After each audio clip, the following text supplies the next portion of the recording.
ሰላም ጤና ይስጥልን እንደምን ሰነበታችሁ።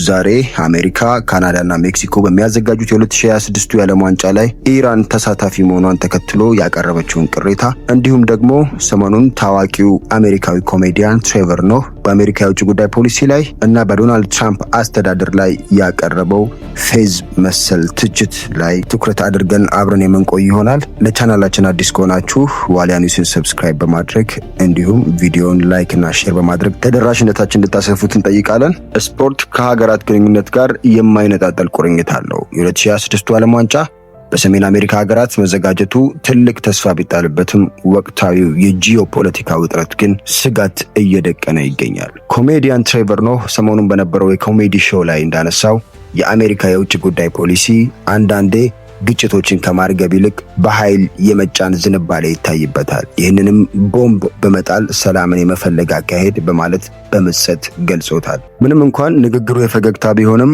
አሜሪካ እንደ አዘጋጅ ሀገር ያላትን ጥብቅ መመሪያ ከዚህ ፖሊሲ ጋር በማገናኘት በስፖርቱ መድረክ ላይ ሊፈጥር የሚችለው ጫና ከወዲሁ ስጋት ደቅኗል። የኢራን ብሔራዊ ቡድን በደህንነት ስጋት ምክንያት ጨዋታዎቹን በአሜሪካ ምድር ሳይሆን በሜክሲኮ ወይም በካናዳ ለማድረግ ፍላጎት እንዳለው የተናገረ ነው። ይህ ጥያቄ የመነጨው ኢራን በአሁኑ ሰዓት ከአሜሪካ ጋር ካላት የሻከረ ዲፕሎማሲና አለመግባባት ምክንያት እንደሆነም እየተገለጸ ነው። ትራምፕ የኢራን ተጫዋቾችም ሆነ ተመልካቾች ደህንነታቸው የማይጠበቅ ከሆነ ባይመጡ ይመረጣል በሚል የሰነዘሩት አስተያየት አሜሪካ እንደ ዋና አዘጋጅ ሀገርነቷ ሁሉንም ሀገራት በእኩልነት የመቀበል ግዴታዋን ጥያቄ ውስጥ የሚከት ነው ሲሉም ተንታኞች ይናገራሉ።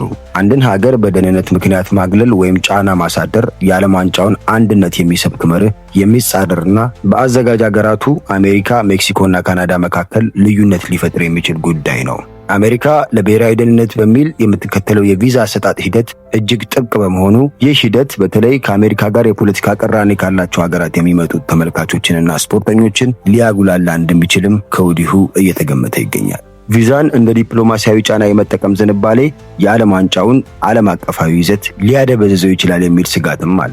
ይህ ደጋፊዎች በነጻነት እንዳይንቀሳቀሱ እንቅፋት ሊሆንም ይችላል ተብሏል። ቀደም ሲል በፖለቲካ ምክንያት ስፖርተኞች የተከለከሉባቸው አጋጣሚዎችን በማስታወስ አሁንም ይሄው ታሪክ እንዳይደገም ፊፋ ላይ እየደረሰ ያለው ተጽዕኖ በርትቷል። ፊፋ ስፖርትና ፖለቲካ መለያየት አለባቸው የሚል መርህ ቢኖረውም በአዘጋጅ ሀገሮቹ ፖሊሲ ላይ ምን ያህል ተጽዕኖ ማሳደር ይችላል የሚለው ትልቅ ጥያቄ ነው። በውድድሩ ወቅት የሚኖረው ከፍተኛ የጸጥታ ጥበቃ የተመልካቾችን ነጻነትና የስፖርቱን ድባብ ሳይገታ ደህንነትን እንዴት ማረጋገጥ እንደሚችል ትልቅ የቤት ስራ በአዘጋጅ ሀገሮቹ ላይ ጥለዋል። የ2026 ዓለም ዋንጫ በታሪክ ትልቁ ሊሆን ቢችልም በፖለቲካ ውጥረቶች ምክንያት ግን እጅግ አወዛጋቢ እንዳይሆን ስጋት አለ።